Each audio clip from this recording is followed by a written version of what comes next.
O título da mensagem desta noite é Enterro Interrompido. Nós vimos nesse vídeo o renascimento. Nós vimos nesse vídeo o que é nascer. E essa imagem que os irmãos estão vendo na tela, que intitula, traz capa a essa mensagem, ela demonstra o que Deus é capaz de fazer. Onde não há esperança, Deus faz brotar a vida. Eu convido a que você abra a sua Bíblia no Evangelho do Médico, Evangelho daquele que não conheceu pessoalmente o Senhor Jesus, mas ainda assim, por grande curiosidade sobre a vida do Mestre, ele investigou, ele pesquisou, ele ouviu relatos e escreveu este belíssimo Evangelho, o Evangelho segundo o grego Lucas, capítulo de número 7. E aqueles que puderem ficar de pé para fazermos a leitura inicial, eu gostaria de começar lendo apenas a primeira parte do verso de número 11. Diz a palavra de Deus, e o texto também está em tela. Em dia subsequente, dirigia-se Jesus a uma cidade chamada Naim. Oremos. Pai amado Deus eterno, nós te louvamos, nós te agradecemos pela tua palavra que nos fortalece, pela tua palavra que nos restaura, pela tua palavra que nos renova, pela tua palavra que nos alimenta e pela tua palavra que nos direciona. Pedimos, Deus, que tu venhas a falar aos nossos corações, que venhas abençoar as nossas vidas, e que tudo que havemos de testemunhar do que Jesus fez há cerca de 2000 anos atrás, naquela região da cidade de Naim, Ele faça nesta noite, aqui neste local. E o que nós pedimos, nós o fazemos agradecidos sob o sacrossanto nome de Jesus, a quem servimos, a quem seguimos, a quem anunciamos e a quem aguardamos. É em nome dele que a ti oramos, Deus, em nome de Jesus, amém e amém. Os irmãos podem tomar os seus assentos. É muito interessante que, na oportunidade, o aluno da Escola de Líderes, ele optou por ler o texto de Mateus, capítulo número 5, que dá início àquele belo sermão que hoje nós conhecemos como o Sermão do Monte. É interessante porque não combinamos nada, damos apenas oportunidade aos alunos, e esse aluno foi dirigido pelo Espírito de Deus para trazer esse texto. Por que isto é interessante? Porque ele leu o início do Sermão da Montanha.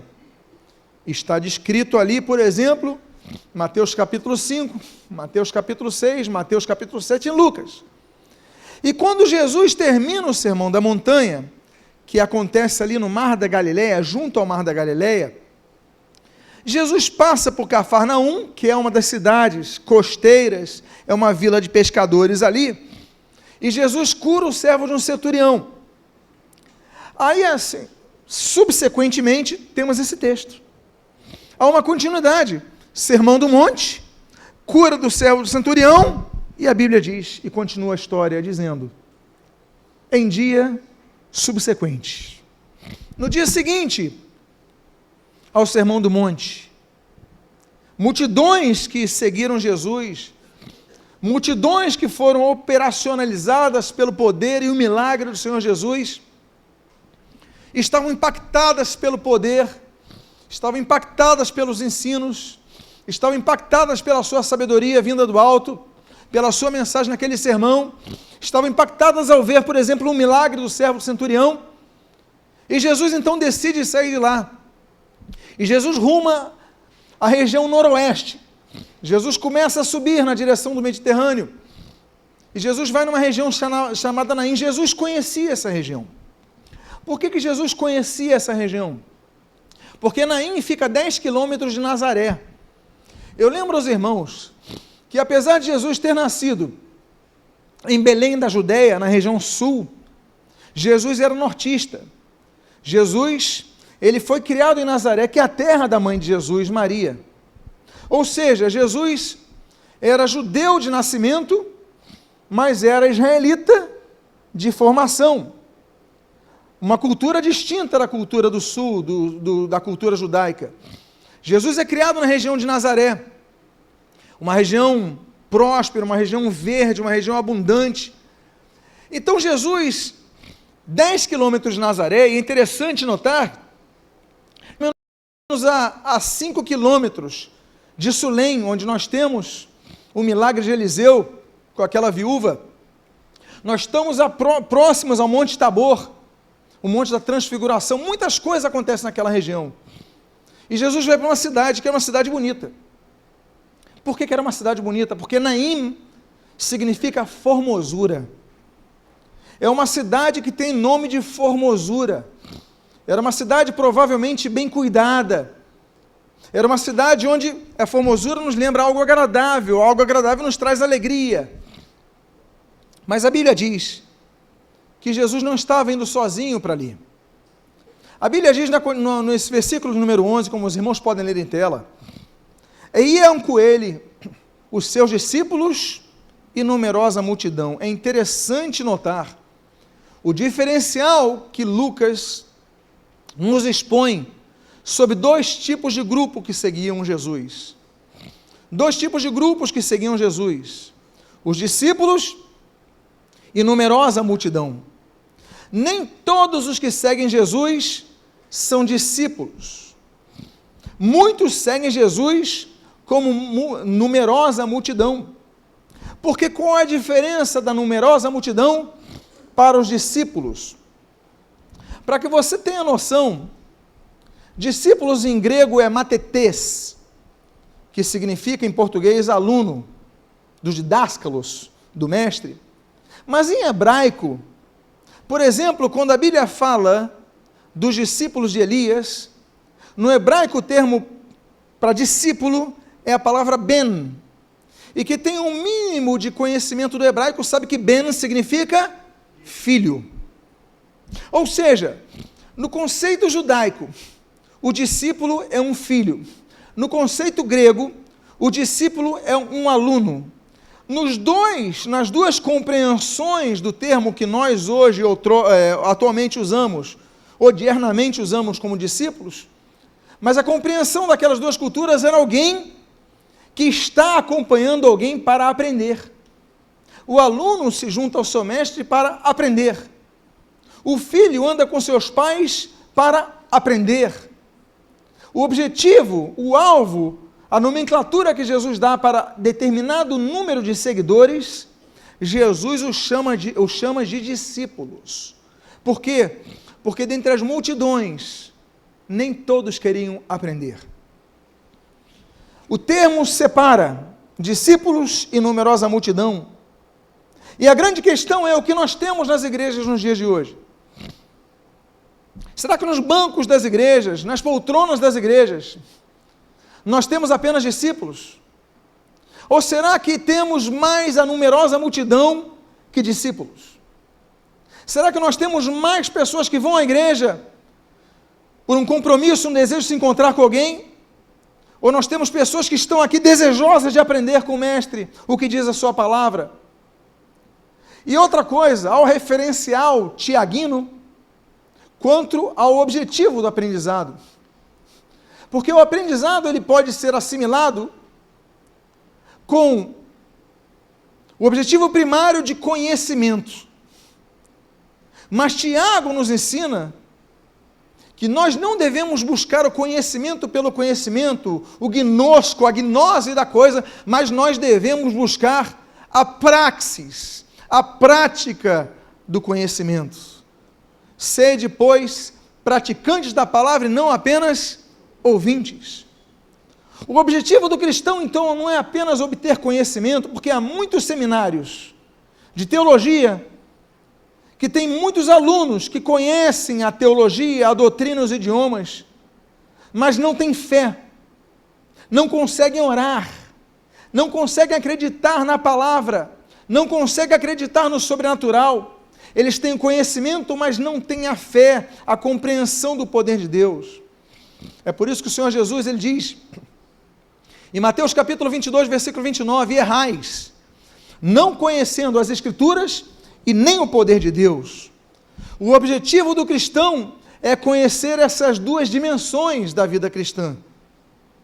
Conhecer as Escrituras e conhecer o poder de Deus, porque Deus está vivo, Deus vive, Deus se preocupa, Deus age. Nietzsche estava errado, Deus não está morto.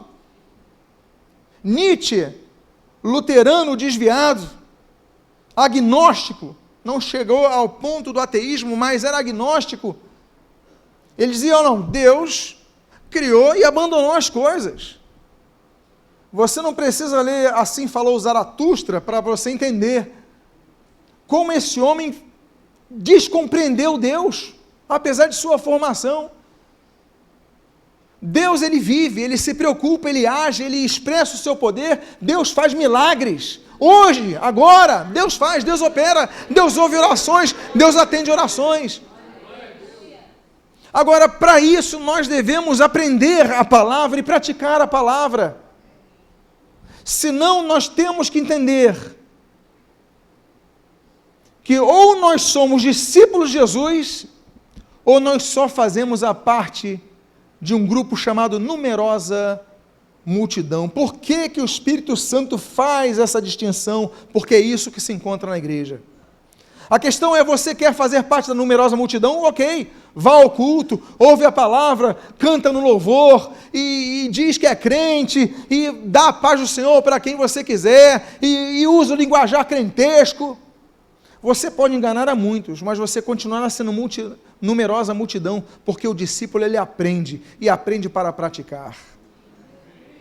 Eu imagino que o grupo era grande. Jesus tinha dado o seu sermão do monte, Jesus tinha realizado milagres, Jesus estava no começo do grande crescimento da sua fama. E o texto do versículo 12, ele inicia dizendo, como se aproximasse da porta da cidade, eis que saía o enterro do filho único da viúva. Jesus estava entrando na cidade chamada Formosa, e quando ele estava próximo à porta da cidade, ele se depara com uma cena triste, ele se depara com uma cena deprimente. Afinal de contas, estava saindo o enterro de um jovem. Lembra os irmãos que os judeus não enterram ninguém dentro da cidade. A lei mosaica proíbe, eles tinham que ser enterrados fora da cidade. Eles tinham que pegar o cadáver e levar para fora da cidade, por causa da contaminação. Os judeus não tocavam nos corpos. A única autorização para tocarem os corpos era das pessoas que preparavam os corpos. Eles limpavam e lavavam os corpos, eles perfumavam os corpos e eles enrolavam panos nos corpos. Depois disso, colocavam numa tábua e a partir daí, estando os corpos preparados, os judeus não podiam tocar, senão, segundo a lei mosaica, se tornariam pessoas impuras. A morte, ela é triste. Existem 3 tipos descritos de morte na Bíblia. Existe, por exemplo, a morte física mencionada em Romanos capítulo número 5. Existe o segundo tipo de morte, que é o mencionado em Efésios capítulo 2, que é a morte espiritual. E a Bíblia menciona um terceiro tipo de morte, em Apocalipse capítulo número 20, a chamada morte eterna.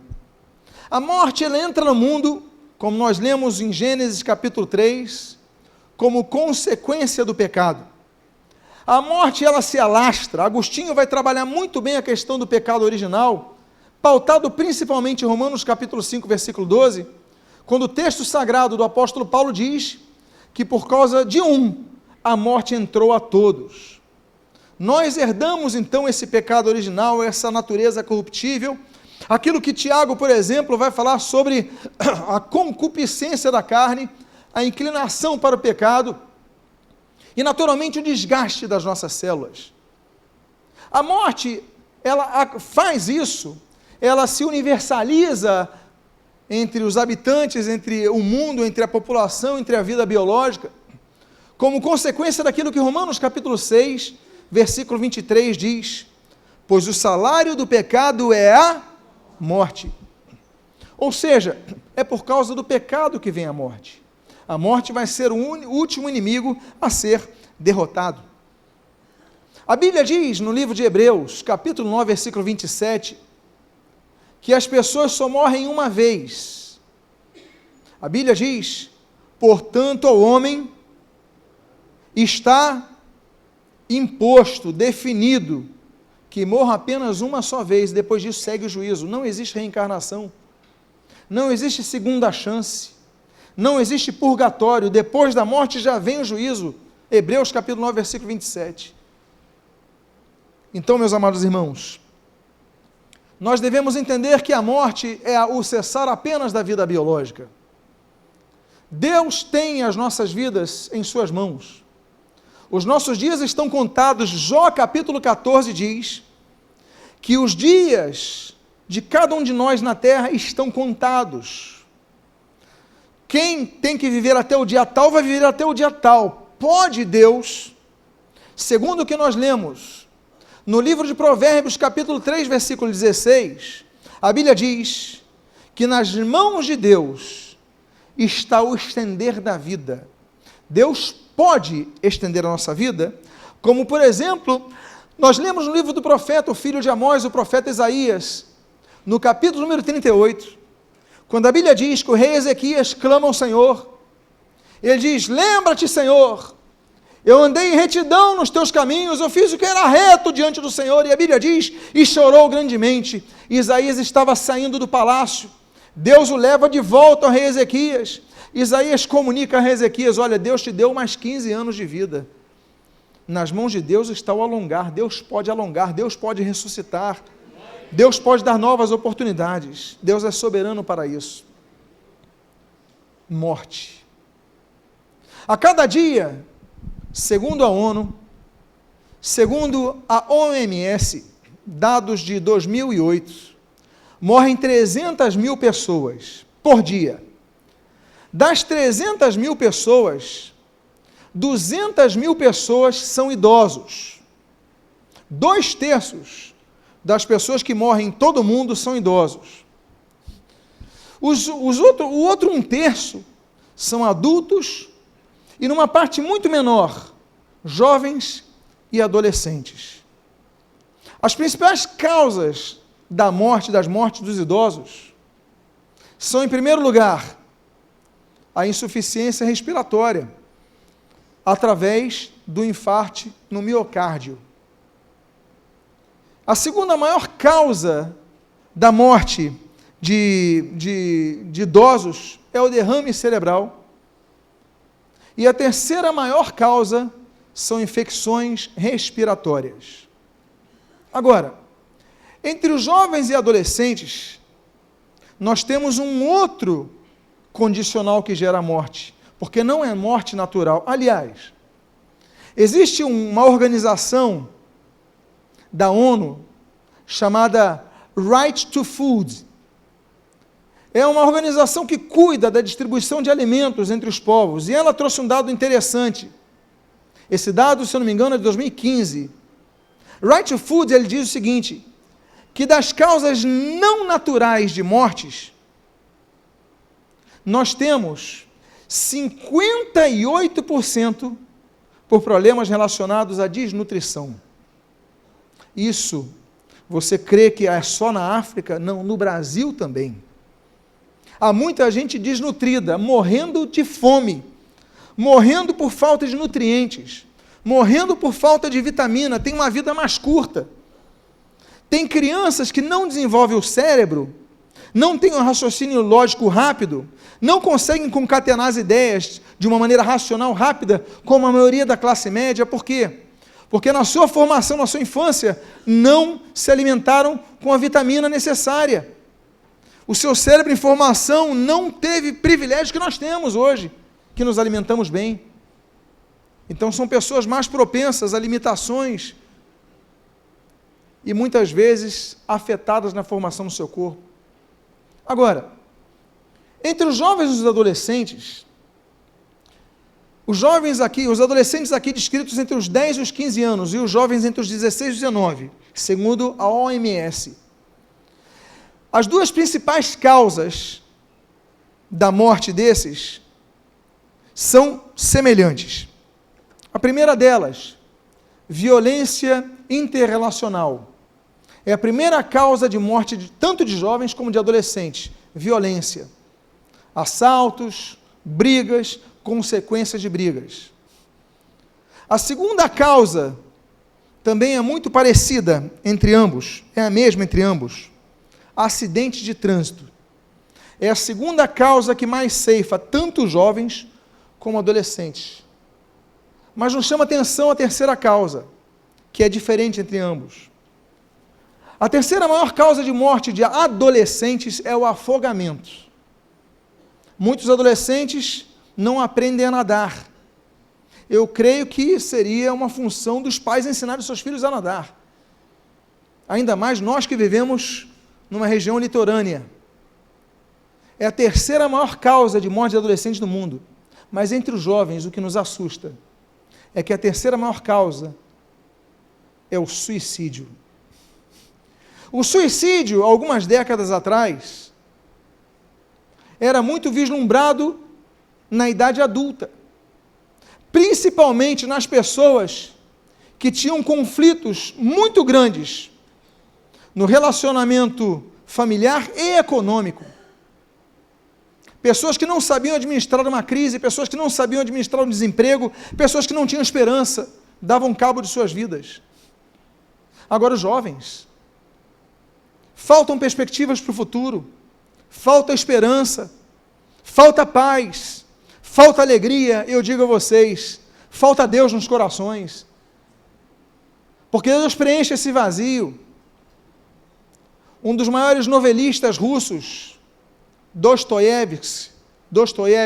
Fyodor Dostoiévski, ele dizia uma coisa muito interessante no seu livro O Idiota.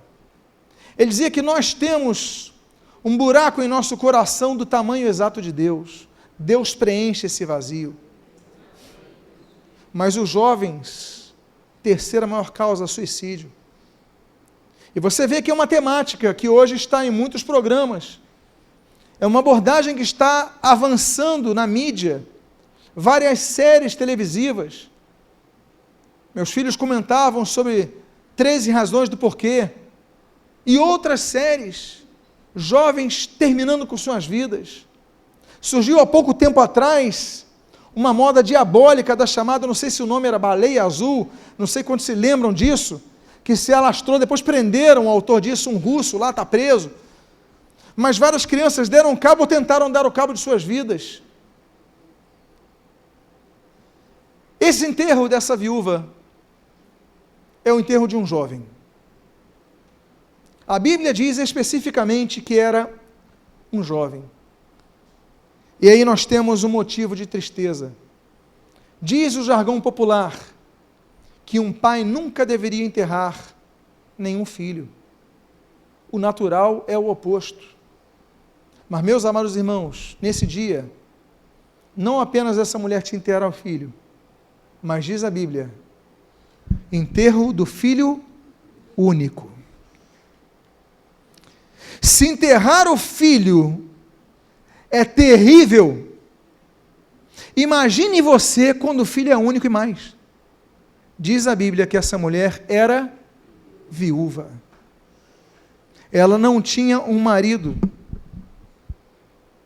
Ela não tinha perspectivas de sustento. Ela não tinha um ombro para partilhar, nem a sua dor daquele momento. Então eu creio que aquele enterro Foi um enterro pesado. Todo enterro é pesado, mas aquele, as pessoas vendo ela é viúva. Ela já perdeu o marido. Ela já sofreu pela morte do marido, agora está sofrendo enterrando o filho único. E aí a Bíblia diz, e grande multidão da cidade ia com ela. A desgraça daquela mulher, pelo menos teve um tipo de conforto. A cidade se envolveu.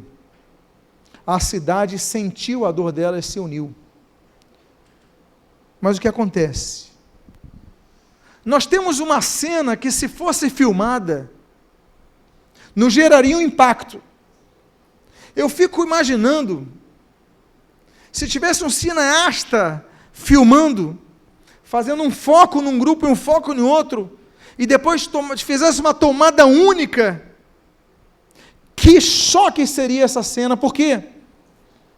Porque de um lado vem um grupo feliz, eles ouviram o sermão do monte, eles ouviram a mensagem da esperança, eles viram o milagre de Jesus com seu filho do servo centurião, eles viram os milagres de Jesus, estavam felizes, Jesus alimentava o povo, Jesus ensinava, Jesus estava paz, alegria, e eles felizes, talvez alguns cantando, talvez muitos curados, louvando a Deus pela cura, alguns felizes pela renovação de sua alma, um grupo cantando feliz.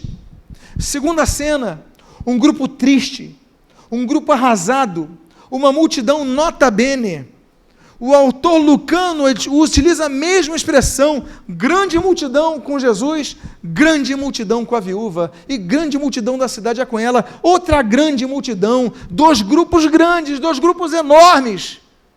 E daqui a pouco, na porta da cidade, esses dois grupos se unem. Eu fico imaginando aquela terceira câmera. Um grupo feliz de um lado, um grupo triste de outro, pessoas cantando de um lado, pessoas chorando de outro. E como a dor, ela constrange, como a dor, ela impacta com mais força do que momentos de alegria. Eu imagino que o grupo que seguia Jesus, olhando aquele grupo, se constrangeu. Eu fico imaginando que aqueles risos começaram a ser fechados. Eu fico imaginando eles começando a ver aquelas pessoas chorando. Eles, espera aí, vamos respeitar. E começaram a mudar. O que era alegria de um lado se torna tristeza. Tristeza pela dor alheia, tristeza pelo ambiente de sofrimento. Talvez alguns daquele grupo começassem a chorar. Talvez alguns do grupo de Jesus, quando souberam que aquela mulher era viúva, já sofreram uma perda em casa, e agora perde seu único filho, começassem a chorar. Completando aquilo que a Bíblia diz em Romanos capítulo 12, versículo 15. Alegrai-vos com que se alegram e ria, e chore com os que choram. Então, o que eram dois grupos antagônicos agora se unem, unidos pela dor, unidos pela tristeza, unidos pelo choro.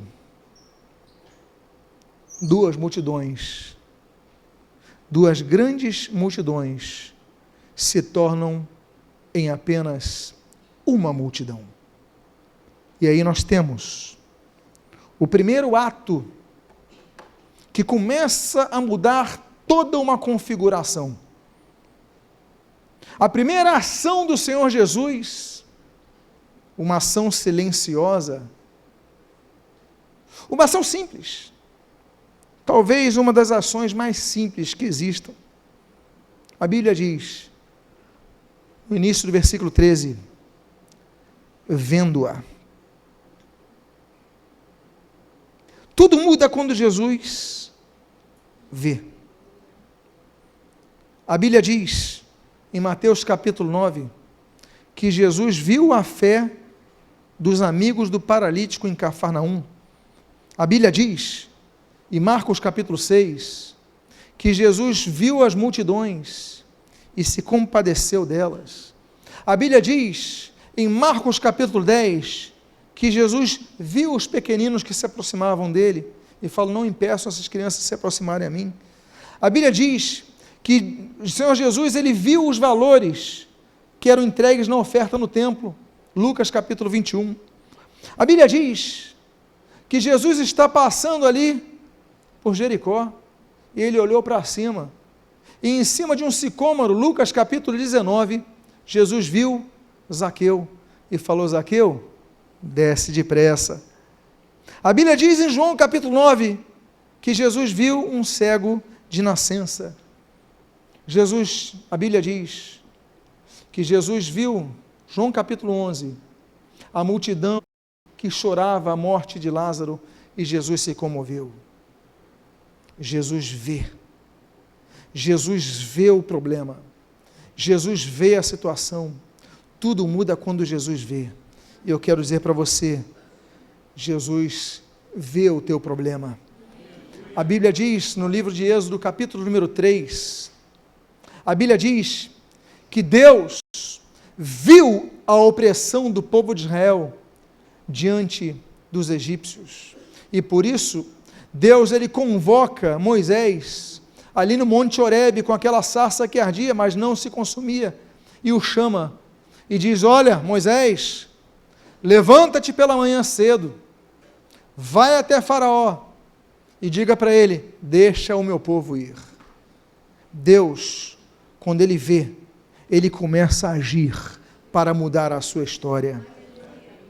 Mas Deus, o Deus Filho bendito, que nós seguimos, que nós servimos, que nós adoramos, que nós anunciamos, que nós aguardamos, para quem nós vivemos, o autor e consumador de nossa fé, ele não apenas vê impassivelmente, mas a Bíblia diz, na continuação deste texto, o Senhor se compadeceu dela. O Senhor se compadeceu dela. Compadecer é padecer com outra pessoa, é sofrer com outra pessoa. Jesus não apenas olhou, Jesus sofreu. Da palavra padecer vem a paixão, um sofrimento volumoso. A paixão de Cristo é algo que nós sempre lembramos sobre aquela Páscoa tão terrível e tão bendita. Mas Jesus sofria antes de carregar a cruz.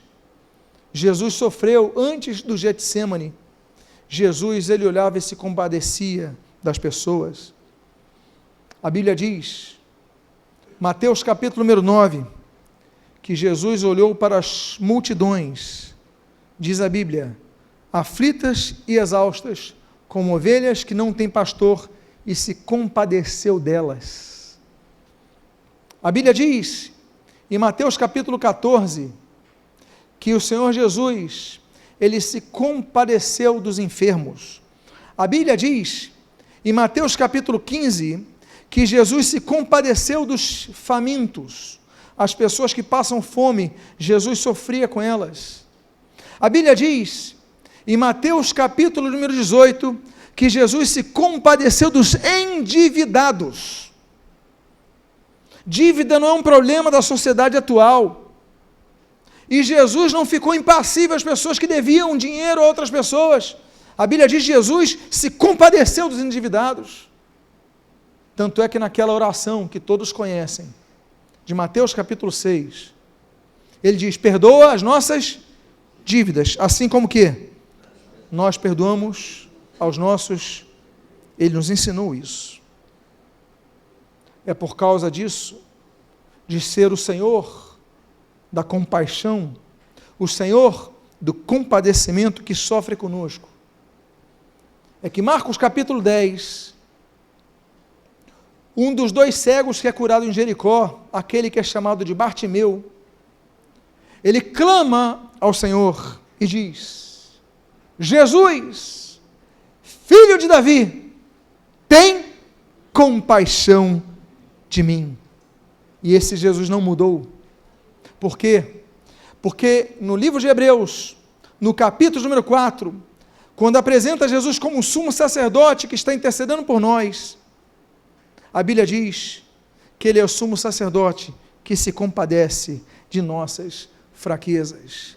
Jesus, ele olhou para aquela mulher. Jesus não apenas olhou, mas ele se compadeceu daquela mulher. Jesus olha para você, mas não apenas olha para você o seu problema, mas Jesus se compadece de você. Não creia que Deus está distante. Deus está perto, Deus está próximo, Deus está presente, Jesus está aqui. Jesus, ele prometeu, onde 2 ou 3 estiverem reunidos em meu nome, aí eu estarei. E esse Jesus onipresente está presente hoje aqui, para abençoar a sua vida.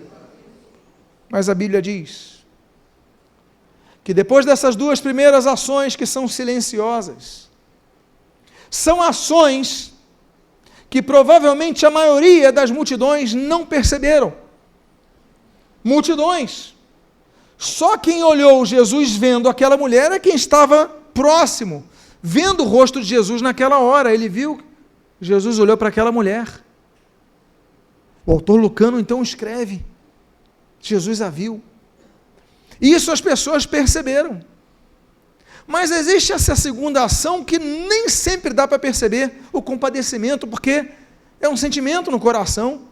Você consegue ver que Jesus olhou para ela, mas se Jesus não fez nenhuma feição triste no rosto, a gente não sabe, mas a Bíblia diz que ele se compadeceu. E só agora, Jesus, ele vai abrir a sua boca. E a Bíblia diz, ele disse, não chores, não chores. Amados irmãos, a Bíblia diz no livro de Salmos que Deus coleciona as nossas lágrimas. Foi citado aqui pelo meu irmão na oportunidade o Salmo 30, versículo de número 5. O choro pode durar uma noite, mas a alegria vem pela manhã. A Bíblia diz no Salmo de número 126, os que semeiam com lágrimas, com júbilo, ceifarão. Deus vê o choro. Deus viu o choro de Agar, Gênesis capítulo 21, quando ela via no meio do deserto o seu filho Ismael morrendo. Acabou a água, não tinha mais água, o seu filho criança. A Bíblia diz que Agar olha o seu filho desfalecendo e falou, eu vou para longe que eu não quero ver o meu filho morrer. Mas Deus olhou o choro desta mulher. Nosso Deus é um Deus que enxuga as lágrimas. Nós temos choros. José, há 2 menções desse choro desse homem que foi preso injustamente, perseguido. Mas a Bíblia diz, em Gênesis 43, que ele chora quando vê os seus irmãos que o traíram, pedindo ajuda ali no Egito. Ele agora é governador do Egito. Ele olha os seus irmãos e ele, quando vê o seu irmão mais novo, Benjamim, ele começa a cair no pranto. O irmão que eu não conheci, eu era o caçula, agora tem um outro caçula. Ele começa a chorar. Seus irmãos não o reconheceram e ele chora amargamente. E depois, então, que ele perdoa os seus irmãos, recebe os seus irmãos, no capítulo de número 46 de Gênesis, ele reencontra o seu pai Jacó, e a Bíblia diz que ele volta a chorar fortemente. É o choro do reencontro. É um choro que mistura a alegria do reencontro com seu pai, a alegria do reencontro do seu irmão, com o passado. O que meus irmãos fizeram, o que meu pai sofreu por causa dessa mentira, por causa da inveja dos meus irmãos. Há uma mistura de sentimentos. Choro.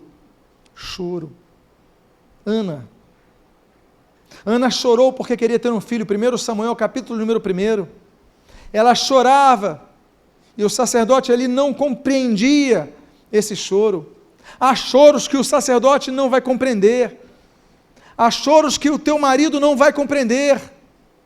Há choros que o teu filho não vai compreender. Há choros que a pessoa que está do seu lado não vai compreender. mas Deus vai compreender o teu choro. Às vezes a pessoa que dorme do teu lado não entende a profundidade do teu sofrimento, mas Deus entende. E o Senhor Jesus, a Bíblia diz que o Senhor Jesus chora 3 vezes.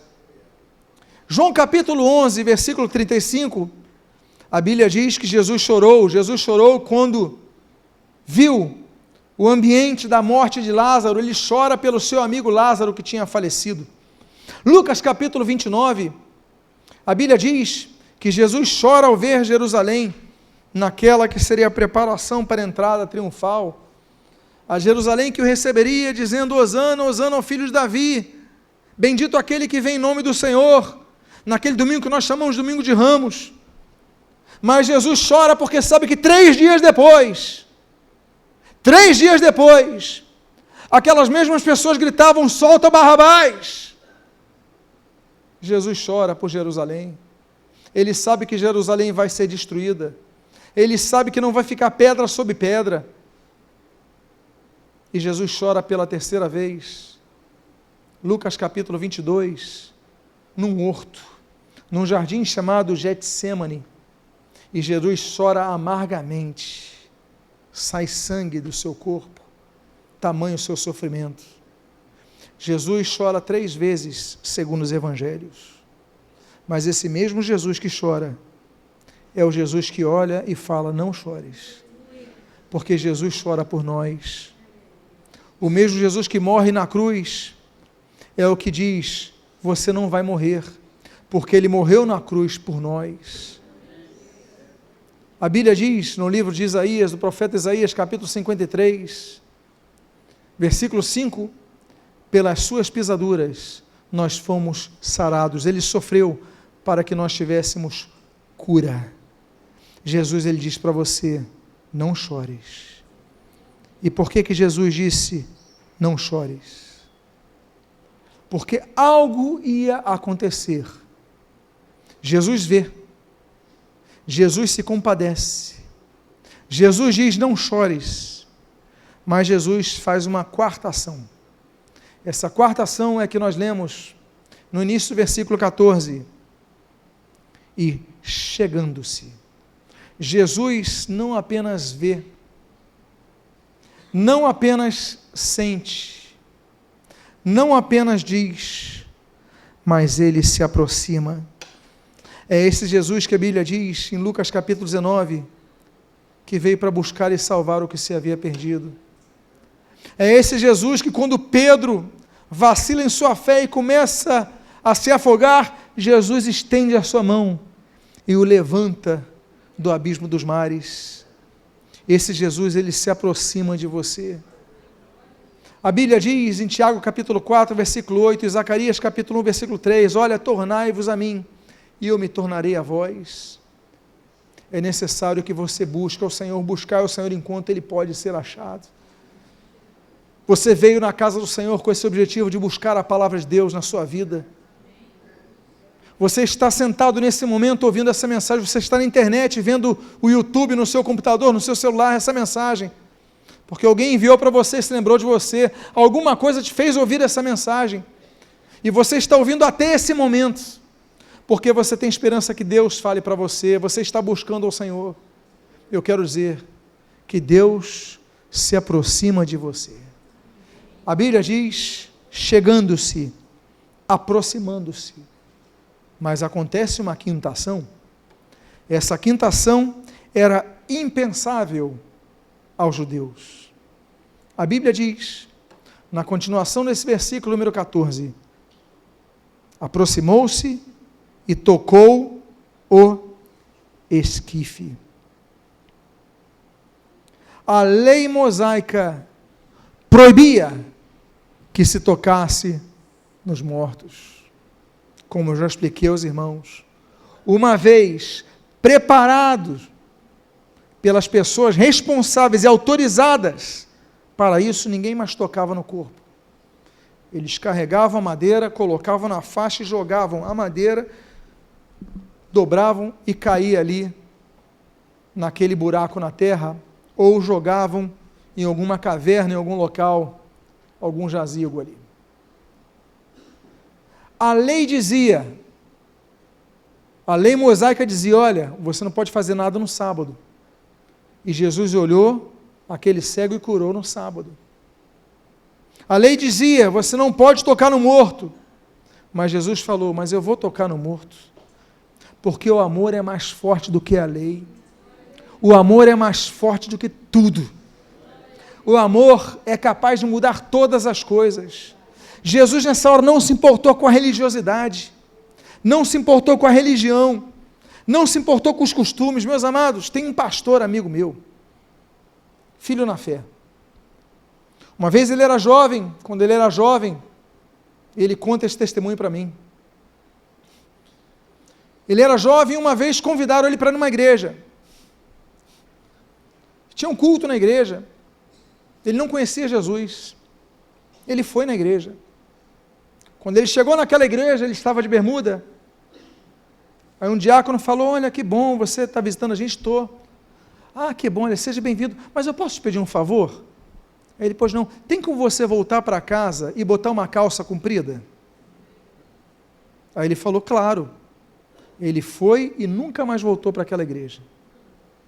Continuou no espiritismo, tinha sido consagrado num centro de macumba, sua avó era dona de terreiro. Deus tocou no coração dele a tal ponto dele ir numa igreja, mas porque ele estava de bermuda. Ah, não, você não pode entrar porque você está de bermuda. O que é isso? Isso é religiosidade. Isso é humanidade pecaminosa, burocrática. Tempos depois, surge uma oportunidade, nós íamos fazer um retiro de jovens, Cláudia lembra desse dia, e uma pessoa convida esse jovem, olha, vamos no retiro de jovens na minha igreja, e ele, pela segunda vez, ele fala, então tá bom, eu vou. Ele decide ir. Uma segunda chance Deus deu a esse jovem. Ele foi no retiro da nossa igreja. Quando chegou lá, qual era o problema? Não vai dar. Acabaram as vagas. Acabou as vagas do retiro. Aí, esse jovem estava com a minha irmã. A minha irmã, poxa, que pena, eu trouxe ele. Eu falei, mas ele é crente? Não, ele não é crente, não. Aí eu falei, então tem vaga. Nem que eu coloque um crente para dormir no gramado do futebol, para ele tem vaga. Como é que eu vou negar um não crente que ir num retiro? Como é que eu vou fazer? Mesmo que eu tire alguém, mas tem vaga, pode botar dentro do ônibus. Foi, se converteu, o batizei, o casei, fez a escola de líderes, ordenei ela ao ministério pastoral, e hoje sabe quem de eu estou falando? Pastor Cléo Holanda, que esteve pregando 2 semanas aqui, que vidas foram salvas, porque tinha bermuda. Meus irmãos, a religião, ela mata, a letra, ela mata, Jesus condenou isso, mas o Espírito vivifica. Ninguém podia tocar no morto, cerimonial. Jesus não quer nem saber, ele chega e toca naquele esquife. Por quê? Porque o toque de Jesus, quando Jesus toca numa vida, tudo muda nessa vida. Jesus tocou na sogra de Pedro, a sogra de Pedro foi curada. Jesus tocou naquele cego, aquele cego foi curado. Jesus tocou em Pedro, Pedro foi levantado. Jesus tocou tantas vidas. A filha de Jairo, ele fala, a Bíblia diz que ele segura ela pelos braços e fala com ela, levanta-te, Talita cumi, ela levanta. Jesus, quando toca, as coisas acontecem. Jesus chega, não quer saber da religiosidade, ele quer saber do amor, ele quer saber de curar aquela vida, ele toca no morto. Eu fico imaginando quando ele tocou no morto, alguém falou, que coisa absurda! Alguém falou, que coisa errada! E eu fico imaginando quando ele tocou no morto, ele foi criticado pelas multidões que choravam e pelas multidões que dantes se alegravam. Mas Jesus não quis saber das multidões, Ele quis saber de amar o que estava morto, porque Jesus veio para buscar e salvar o que se havia perdido. Jesus falou, os sãos não precisam de médico, só os doentes precisam de médico. Jesus quer curar a sua vida. Jesus, Ele quer tocar na sua vida. E aí acontece um ato diferente. Nós vimos atos de Jesus, e agora nós vemos um ato coletivo. Diz a continuação no versículo 14, e parando os que o conduziam, claro, até esse momento ninguém parou. Jesus olhou e o pessoal continuou levando aquele corpo. Jesus falou e o pessoal continuou levando aquele corpo. Eu fico imaginando Jesus olhando e o corpo passando por ele. E Jesus se compadecendo, o corpo passando por ele, ninguém parou. Aí Jesus fala, não chores, mas a multidão continua andando, porque só agora param. Não chores, eles continuam. Jesus quer saber de uma coisa? Ele chega, se aproxima e toca. Quando toca é escândalo. Todo mundo para. Aquela multidão para. Peraí, tocou no morto? Como é assim? Como é que pode? Jesus toca no morto. Meus amados irmãos, muitas vezes é necessário pararmos quando nós ouvimos a voz de Deus, porque Jesus falou, não chores, mas o pessoal não parou para atender a palavra de Jesus.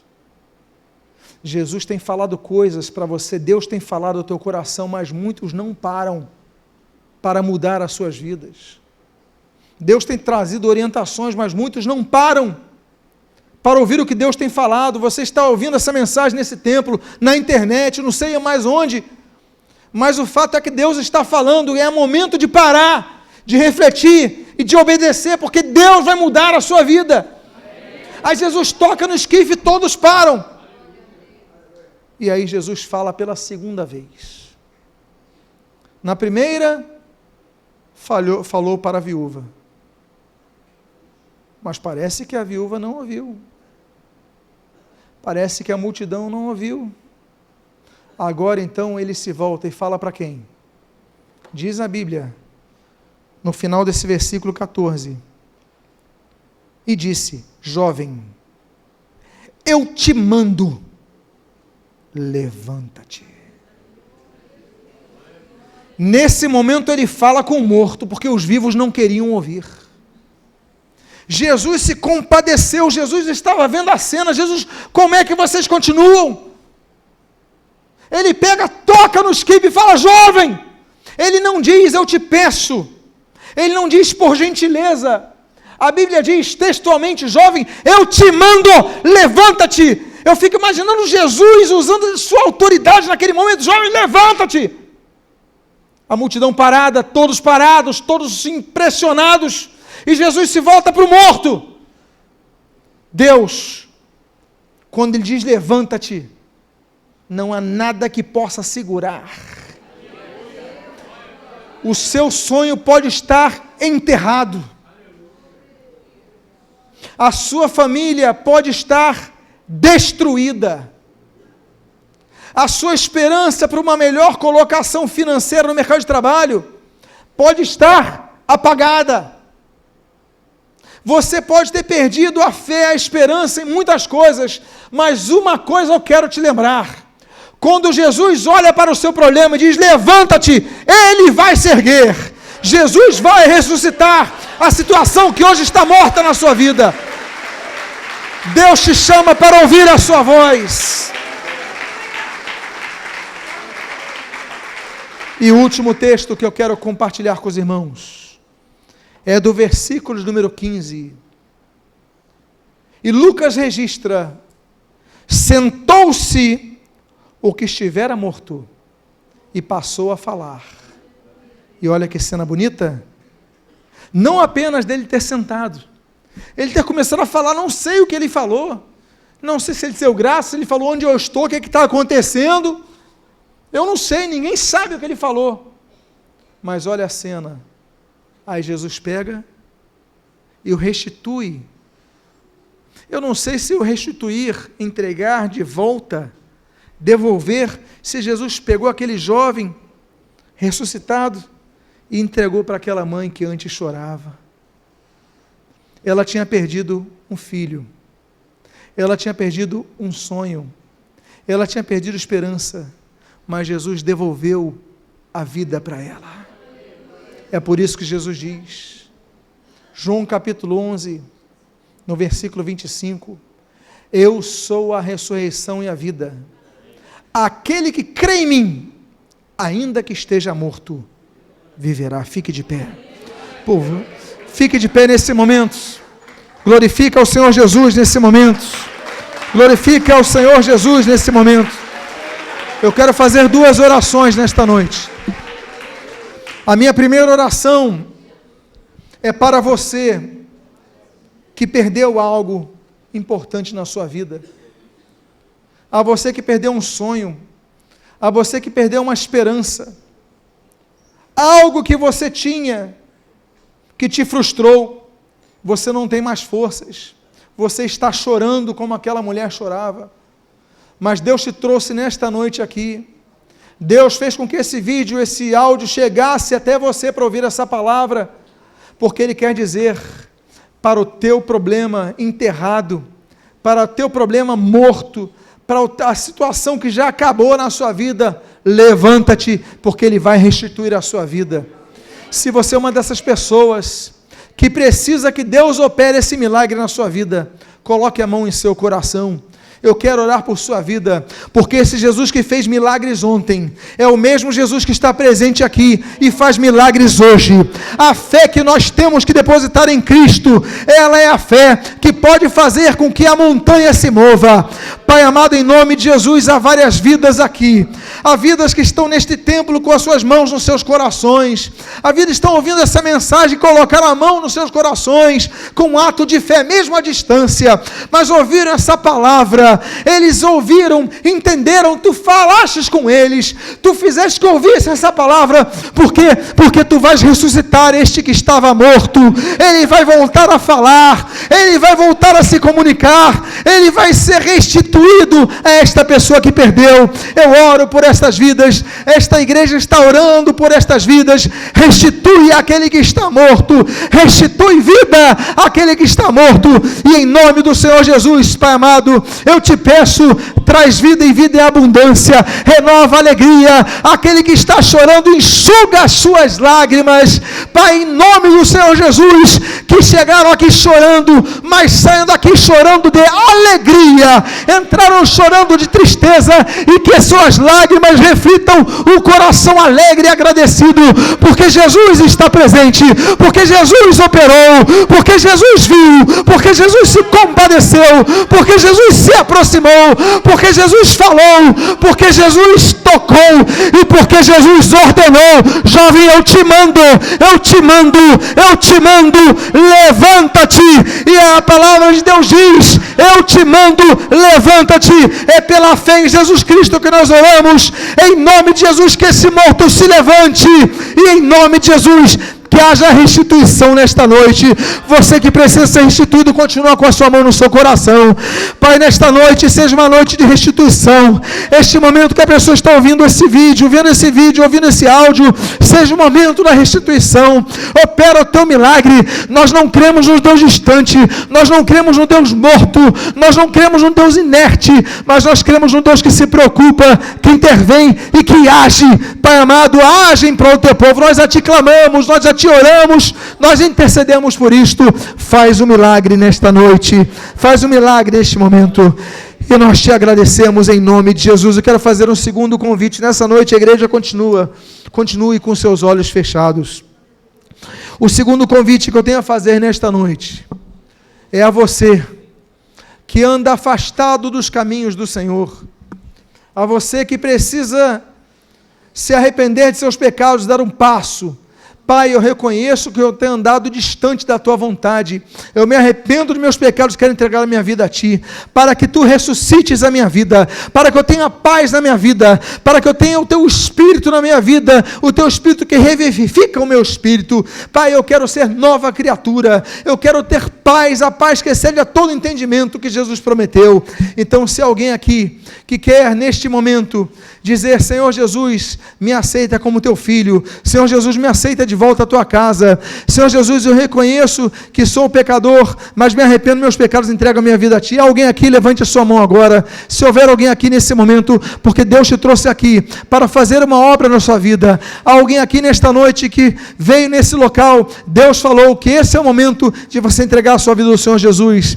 Pai amado, eu oro também pelos que estão assistindo esse vídeo, pelos que receberam este link para ouvir essa mensagem, foram tocados, mesmo à distância. Pai, toca nesses corações que se arrependeram, transforma essas vidas, opera a transformação e enche-os da Tua paz. São as Tuas bênçãos, Deus, que nós rogamos. Nós Te louvamos. Uma palavra, Senhor, de uma cidade próxima a Nazaré, chamada Formosura, uma cidade chamada Naim, 2 multidões, todos se entristeceram, mas o final dessa história, Deus, eu tenho certeza que se as 2 multidões, eles foram contagiados pela terrível dor, o final dessa história nos mostra, Deus amado, que no final dessa história, todos louvaram ao Senhor pela cura, todos louvaram ao Senhor pela ressurreição, todos